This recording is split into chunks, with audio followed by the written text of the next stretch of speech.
नमस्कार दोस्तों, welcome to life fun. दोस्तों, छोटे बच्चे जब होते हैं तो बहुत बार ऐसा होता है कि बच्चा खा नहीं रहा है।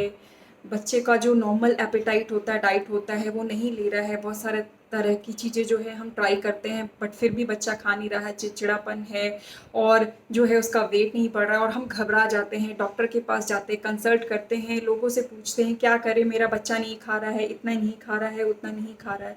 तो आज के वीडियो में हम बात करेंगे कि बच्चा जो है वो किन रीज़न से वो नहीं खाता है और उसके क्या क्या उपाय हैं, जिससे जो है मेरे भी दोनों बच्चों के साथ ऐसा हुआ और मैंने भी जो है बहुत सारे मिस्टेक्स किए और उससे जो है रिसर्च के बाद जो मुझे जो मैंने चीज़ फॉलो की है और उससे काफ़ी हेल्प हुआ। मेरे दोनों बच्चे का जो है एक डाइट का रूटीन बना, तो मैं आज आपसे शेयर करने वाली इस वीडियो में। तो दोस्तों आइए शुरू करते हैं आज का वीडियो। तो दोस्तों, क्या वो 5 मिस्टेक्स है जो आप कर सकते हैं बच्चे को खिलाने के टाइम, वो आप जानें कि आप कहीं वो 5 गलतियां तो नहीं कर रहे हैं जिनकी वजह से जो है आपका बच्चा वो अच्छे से नहीं खा पा रहा है, टाइम से नहीं खा पा रहा है और जो है उसका वजन नहीं बढ़ रहा है, उसका डेवलप नहीं हो रहा। तो आइए जानते हैं हम।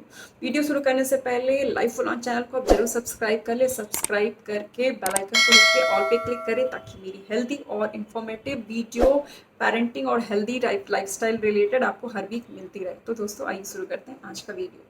तो सबसे पहले हम बात करें कि क्या वो 5 ज़रूरी रीज़न हैं और 5 इम्पॉर्टेंट चीज़ें हैं जो आप भी कर सकते हैं और वो मिस्टेक कर सकते हैं और जिसकी वजह से आपका बच्चा नहीं खा रहा है। तो क्या है वो 5 गलतियाँ, सबसे पहले हम उसकी बात करेंगे। तो नंबर 1 रीज़न है सिकनेस। यानी कि बेबी जो है नॉर्मल नहीं है, बेबी को कोल्ड या कफ हो सकता है या फीवर हो सकता है, या तो फिर बेबी का जो है टीदिंग पीरियड चल रहा हो जिसकी वजह से जो है बेबी चिड़चिड़ापन या बच्चे को चिड़चिड़ापन सा लगता है और बच्चा खाता नहीं है। तो ये बहुत इंपॉर्टेंट रीज़न, हम जल्दी उस रीज़न को सोचते नहीं हैं कि हाँ बच्चा का शायद टीथ निकल रहा है और उसे परेशानी हो रही होगी, जो है गम्स में दर्द होते हैं, या तो कोल्ड और कफ में जो है बच्चा बहुत क्रैंकी सा हो जाता है, उसे मन नहीं करता है। तो ये एक सबसे इम्पॉर्टेंट रीज़न है जिसकी वजह से बच्चा नहीं खाता है। दूसरा रीज़न है रॉन्ग टाइमिंग। बच्चे को जो खिलाने के लिए टाइमिंग जो है फ्रेंड्स, वो बहुत इंपॉर्टेंट है। आपको ध्यान रखना है कि बच्चे को कब खिलाना है, कब नहीं खिलाना है। बच्चे को आपको इस चीज़ का ध्यान रखना है कि बच्चे को खिलाने से पहले बच्चे की भूख होनी चाहिए, उसके मील्स में गैप भी होना चाहिए, जो कि हमारा अगला इम्पॉर्टेंट पॉइंट है। तो टाइमिंग बहुत इंपॉर्टेंट है। जब बच्चे को भूख लगे तो ही खिलाना है। बच्चा ऑलरेडी खाया हुआ है, उसका पेट भरा हुआ है, फिर आप उसे खिलाने की कोशिश करें तो बच्चा नहीं खाएगा। तो ये टाइमिंग का ध्यान रखें। थर्ड, जो जैसे मैंने मेंशन किया, जो मिस्टेक है वो है गैप बिटवीन द मील्स। अगर गैप बहुत कम है एक मील से दूसरे मील में, या तो बच्चे के स्नैक्स और मील्स में गैप बहुत कम है, या तो आप बच्चे को आप ऑलरेडी फीड करा चुके हो, फिर आप खिलाने की कोशिश कर रहे हो, तो फिर बच्चा नहीं खाएगा। तो जो गैप रखना है, जो कम गैप होता है, वो बहुत बड़ा मिस्टेक है बच्चे को खिलाने से पहले। तो हम कोशिश करते हैं कि हर थोड़ी देर में बच्चा कुछ खा ले, चाहे उसका भूख हो या ना हो। तो आपको ये ध्यान रखना है कि स्नैक्स और मील्स में जो है बच्चे का गैप है वो अच्छा होना चाहिए। जो नेक्स्ट फोर्थ इम्पॉर्टेंट चीज़ है, जो मिस्टेक हम करते हैं यूजुअली, वो है सेम ओल्ड टेस्ट या सेम फूड। बच्चे को अगर हम दलिया दे रहे हैं तो हम रोज़ दलिया दे रहे हैं। मेरे साथ भी इनिशियली ऐसा हुआ, मैंने बाद में ये चीज़ नोटिस की, रियलाइज़ की कि नहीं, मुझे भी वो चेंज करना है। तो जो बच्चे का जो फूड है, जो आप उसका रूटीन तैयार करते हो, उसके मंथ वाइज जब बच्चा सॉलिड शुरू करता है, तो आपको ये ध्यान रखना है कि आप जो है उसका वो टेक्सचर जो है और जो उसकी जो टेस्ट है फूड, वो डिफरेंट होना चाहिए। तो वो सेम ओल्ड जो टेस्ट और ये होगा, जो टेक्सचर होगा, वही दलिया वही खिचड़ी, तो बच्चे उससे बोर हो जाते हैं, बच्चे खाते नहीं हैं। तो वो जो है वो चेंज करना है। जो अगली हम बहुत बड़ी मिस्टेक करते हैं वो है ओवर ईटिंग और टू मच ऑफ क्वांटिटी। हम चाहते हैं, यूजुअली सारे पेरेंट्स के माइंड में आता है कि हाँ बच्चा खा ले, बस थोड़ा सा और बाकी है, ये वेस्ट हो जाएगा, बस ये बच्चा खा ले तो उसका वेट सही रहेगा, थोड़ा सा और खा ले। तो ये थिंकिंग हमारे माइंड में होती है, स्पेशली हम इंडियन पेरेंट्स में। तो ये जो ओवर ईटिंग और जो ओवर क्वांटिटी हो जाती है बच्चे के लिए, ये बहुत बड़ी मिस्टेक है। बच्चे को जितनी भूख है, जितना बच्चा एक्सेप्ट करे, उसे उतना ही खिलाए। आप इस चीज़ का ध्यान रखें, क्योंकि बच्चे का जो बॉडी होता है वो अपनी डिमांड के हिसाब से वो उतना ही खाएगा। अगर बच्चा बार बार निकाल रहा है तो आप बिल्कुल स्टॉप कर दें। तो ये 5 जो गलतियां हैं उसको आपको ध्यान रखना है। अगर ये 5 गलती आप कर रहे हैं तो बच्चा बिल्कुल नहीं खाएगा। इस जो है गलती वो अगर आप इसमें से कुछ भी गलतियाँ कर रहे हैं, अगर आपको लगता है तो आप उसे स्टॉप कर दें। तो दोस्तों ये थी 5 इम्पॉर्टेंट मिस्टेक्स जो कि आप कर सकते हो, आप इसका ध्यान रखें। अगर आप इन 5 मिस्टेक्स में कोई भी मिस्टेक्स करते हो तो आप इसका ध्यान रखें और जो है नेक्स्ट टाइम इसे जो है बिल्कुल वो गलती ना करें। तो अब हम बात करेंगे कि ये जो रीज़न्स थे, अब उन सबको ओवरकम करने के लिए बच्चे का एक अच्छे से हेल्दी रूटीन खाने का जो है शुरू से ही हम इस्टेब्लिश करें, ताकि बच्चा बाद में भी खाए, हर चीज़ खाए, हेल्दी फूड खाए। तो दोस्तों आइए हम जानते हैं कि वो क्या-क्या उपाय है। सबसे पहला नंबर 1 जो है इम्पॉर्टेंट चीज़ फ्रेंड्स, वो है मेक अ प्रॉपर रूटीन और एस्टैब्लिश अ रूटीन। बच्चे के लिए जो है खाने का एक प्रॉपर सा रूटीन होना चाहिए। जब फैमिली में आप सब मेंबर या बैठ करके जब आप खाते हो एक जगह बैठ के, बच्चे को भी एक चेयर में अगर एक हाई चेयर है तो बहुत अच्छा होगा, तो बच्चे को चेयर में बैठा करके जो है, अगर चेयर है तो अच्छा है, नहीं है तो भी आप जहाँ भी आप बैठते हो अपनी फैमिली के साथ, वहाँ बच्चे को पास में बैठा करके उसे जो है खिलाए, ताकि बच्चे को ये शुरू से पता चले कि ये खाने का टाइम हो रहा है, सब मेंबर खा रहे हैं, हमें भी खाना है। क्योंकि बच्चे जो है वो कॉपी कैट होते हैं, जैसे बड़े करेंगे वही वो फॉलो करेंगे। तो ये अच्छा होगा कि जो आपका खाने का टाइम है मोस्ट प्रोबेबली उसी टाइम में ही बच्चे को खिलाए, ताकि जो है उसे पता चले कि अब खाने का टाइम हो गया है, मुझे भी खाना है, सब खा रहे हैं। तो ये बहुत इंपॉर्टेंट है, बच्चे का रूटीन बनाए, उसे एक जगह बैठ करके उसे खिलाए। सेकेंड इंपॉर्टेंट टिप है वो है राइट टाइमिंग। बच्चे का जो टाइमिंग होता है यूजुअली आपको वो उस पर स्ट्रिक्ट फॉलो करना चाहिए, कि बच्चे को जो आप जिस टाइम पे दे रहे हो, यूजुअली बच्चा किस टाइम पे खाता है उस टाइम पे ही आप दे। कभी कभी ऐसा होता है कि आप अपने काम में बिजी हो गए हैं या गेस्ट आते हैं, तो बच्चा का जो थोड़ा सा है शेड्यूल इम्पैक्ट हो जाता है। तो आप इसको ध्यान रखना है कि बच्चे का जो है वो टाइम बिल्कुल ही जो है इम्पैक्ट नहीं होना चाहिए। कभी कभी ऐसा होता है बच्चा सोकर उठा है तो वो ऑब्वियसली थोड़ा एक्टिविटी करेगा और बच्चे का पेट जो है, टमी जो है खाली हो जाता है, लेकिन हमें ध्यान नहीं रहता और काफ़ी देर बाद जब हम उसे खिलाने की कोशिश करते हैं तो बच्चा खाता नहीं है। तो ये टाइमिंग बहुत इंपॉर्टेंट है। तो आप अपनी जो है बच्चे का टाइमिंग शुरू से देखें। वो जो है बच्चा जैसे जैसे बढ़ता है ऑब्वियसली थोड़ी टाइमिंग वगैरह चेंज होती है उसके सोने के हिसाब से, एक्टिविटी के हिसाब से, लेकिन आप जो है उसका टाइमिंग देखें टाइम टू टाइम। और जो है खाने के बीच में जो है वो गैप के बाद जो प्रॉपर टाइम होगा उस टाइम में खिलाएं। बच्चा कब भूखा है इस चीज़ को आप समझें और उसके भूख के हिसाब से उसे खिलाएं। तो ये टाइमिंग का आपको हमेशा ध्यान रखें, उसकी एक टाइमिंग आप जो है वो फिक्स। नेक्स्ट इंपॉर्टेंट फैक्टर है या टिप है वो है गैप बिटवीन द मील्स। आप अपने बच्चे के मील्स और स्नैक्स में गैप रख रहे हो और नहीं रख रहे हो, आपको इस चीज़ का ध्यान रखना है। अगर आपका बच्चा ऑलरेडी मील खा लिया हो, उसका पेट भरा है, फिर आधे या 1 घंटे बाद अगर आप खिलाओगे, स्नैक खिलाओगे तो बच्चा नहीं खाएगा। तो आप इस चीज़ का ध्यान रखना है कि बच्चे के मील्स और स्नैक्स में काफ़ी डिफरेंस हो। या तो अगर आपने स्नैक्स खिला रखा है फिर उसके 1 घंटे बाद आप तुरंत से मील खिला रहे हो तो बच्चा नहीं खाएगा। तो जो ये गैप है ये वेरी वेरी इंपॉर्टेंट है। मैंने भी कई बार ये नोटिस किया अपने दोनों बच्चे के टाइम में कि अगर उनका गैप सही नहीं हो तो बच्चा जो है, चाहे उसको अगर फूड पसंद भी हो, जो उसका फेवरेट फूड हो, तो बच्चा नहीं खाता है। तो ये गैप का आपको ध्यान रखना है कि आपने कब खिलाया है और बच्चा कब भूखा होगा, तो ज़्यादा अच्छा हो। तो जो बच्चे का जो मील है, एक मील से दूसरे मील में और स्नैक्स से मील में जो है वो गैप रखे। इसके साथ साथ अगर आप ब्रेस्ट फीडिंग भी करते हो तो आप ध्यान रखें कि ब्रेस्ट फीडिंग के बाद जो है स्नैक्स में या मील में जब आप देते हो बच्चों को उसमें भी थोड़ा गैप हो। तो ये गैप बहुत इंपॉर्टेंट है बच्चों। नेक्स्ट इंपॉर्टेंट टिप है वो है offer variety of foods and new foods.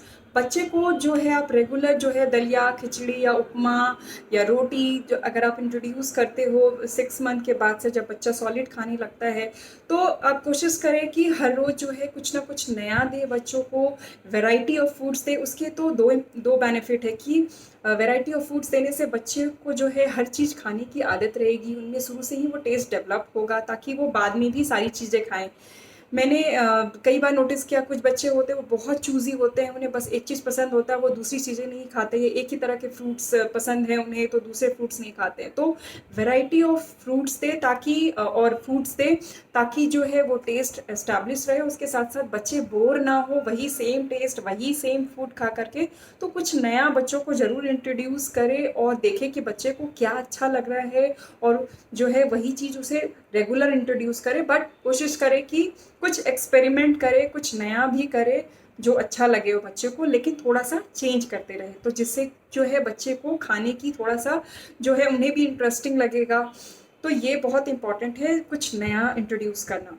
Next important tip है हैव एन ऑप्शन, मतलब कि बच्चे का जो भी आप रेगुलर खाना ये करते हो, जो आपने प्लान कर लिया कि अभी मुझे खिचड़ी खिलाना है, अभी मुझे उपमा खिलाना है, तो अगर बच्चा अगर आपका वो नहीं खाएगा, उसको टेस्ट नहीं है किसी रीज़न से, अगर वो बीमार है, तो उसके बदले में आप क्या अलग से दे सकते हैं। तो वो अगर एक दूसरा ऑप्शन अगर होगा तो बच्चे के लिए वो ईजी होगा और आपके लिए भी अच्छा होगा, क्योंकि सडनली आप बच्चे को जो है फोर्स करने लगोगे कि नहीं ये चीज़ मैंने बनाया है इसे खा लो, ये खाना, फिर जो उस सिचुएशन में कि बच्चा बिल्कुल नहीं खा रहा है क्या करे, तो फिर जो दूसरा ऑप्शन होगा तो आप उसे ऑप्ट करके खिला सकते हैं, तो शायद बच्चा वो खा ले, चाहे वो स्नैक्स हो चाहे कुछ हो। जैसे मैंने कई बार ऐसा होता था कि मेरे बेटे को जो है वो मैं यूजुअली रात में कभी उसे दलिया खिचड़ी खिलाती थी, तो मैंने चेंज किया, मैंने एक ऑप्शन रखा कि अगर ये नहीं खाएगा, जिसको बनाने में मुझे टाइम भी लगता था, मैंने इस तरह की दलिया खिचड़ी और चावल की खिचड़ी की जो है मैंने सेपरेट वीडियो बनाया है, आप उसे फॉलो कर सकते हैं, मैं उसे लिंक भी दे दूँगी।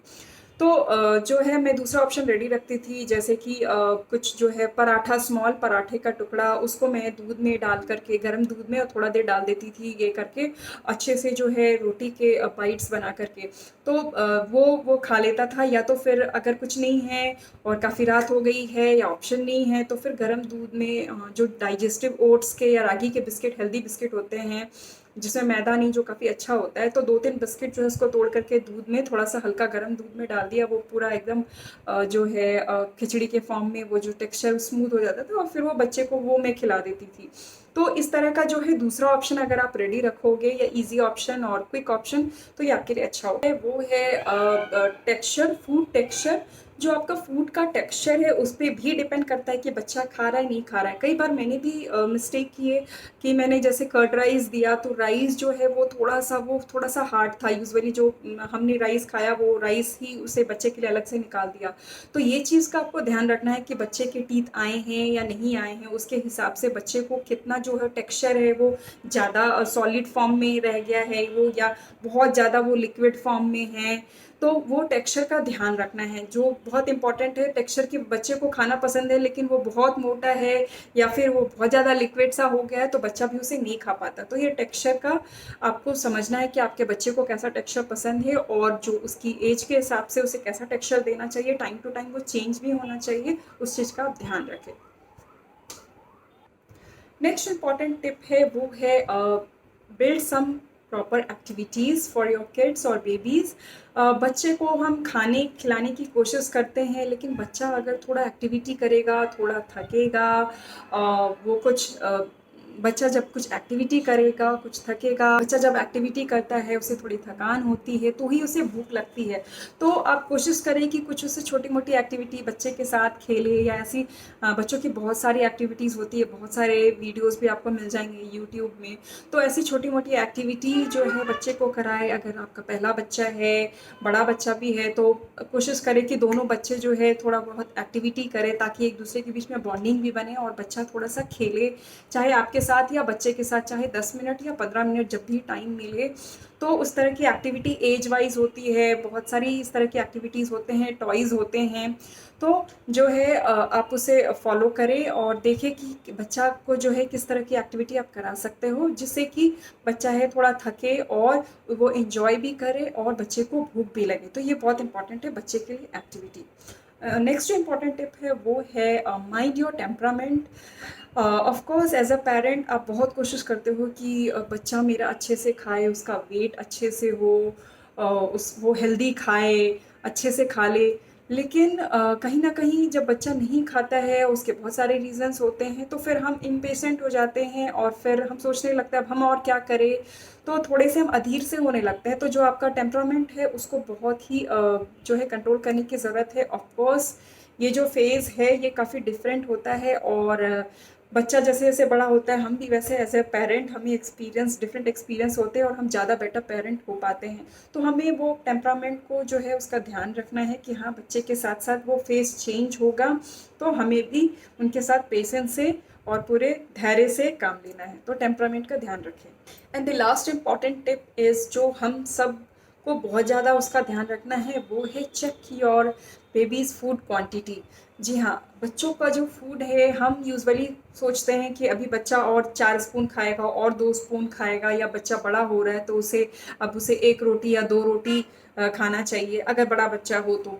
तो ये जो क्वांटिटी होती है फूड की, ये बहुत इम्पोर्टेंट है। बच्चे को उसकी भूख के हिसाब से आप धीरे-धीरे ही जो है उसकी फूड की क्वांटिटी बढ़ाएँ, क्योंकि आप सडनली बच्चे को शुरू से ही अगर आप पूरे बाउल भर से दोगे, इंट्रोड्यूस करोगे तो बच्चा नहीं लेगा, क्योंकि इनिशियली बच्चे का डाइजेस्टिव सिस्टम धीरे-धीरे ही डेवलप होता है, उसे टाइम भी लगता है, प्लस जो टेस्ट और टेक्सचर बहुत सारी चीज़ें डिपेंड करती है। तो जो ये क्वांटिटी होती है उसका बहुत ध्यान रखना है कि आप कितनी क्वांटिटी पे दे रहे हो। बच्चा जब एक टाइम आता है जब बच्चा जो है खाना बिल्कुल मतलब वो मुँह से निकालने लगता है, तो आप बिल्कुल ही स्टॉप कर दें, नहीं दें।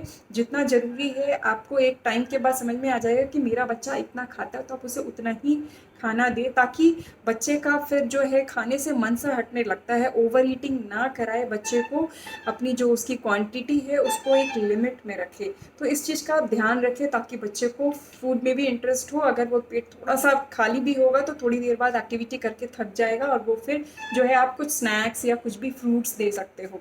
तो इस तरह का जो है, ये जो है 8 इम्पॉर्टेंट टिप्स जो है आप इसे फॉलो करें, जिससे मुझे भी काफ़ी हेल्प हुआ। मैंने चेंज किया तो मेरे बच्चे का जो है रूटीन शेड्यूल, दोनों बच्चों में काफ़ी मैंने चेंजेस देखा, जो मैंने अपनी मिस्टेक से उसे रियलाइज़ किया। तो दोस्तों, आप भी ये शेयर करें अपना एक्सपीरियंस इन सारे टिप्स को फॉलो करके, और जो भी कमेंट है उसे यूट्यूब के कमेंट सेक्शन में ज़रूर कमेंट करें। वीडियो अगर पसंद आया तो वीडियो को लाइक करें, और लाइफ फलान चैनल को ज़रूर सब्सक्राइब करें, और हमें मोटिवेट करें इस तरह की हेल्दी, इंफॉर्मेटिव और पेरेंटिंग रिलेटेड वीडियो लाने के लिए। तो दोस्तों, आज के लिए बस इतना ही। Me Lakshmi Gupta signing off now. Take good care of your self.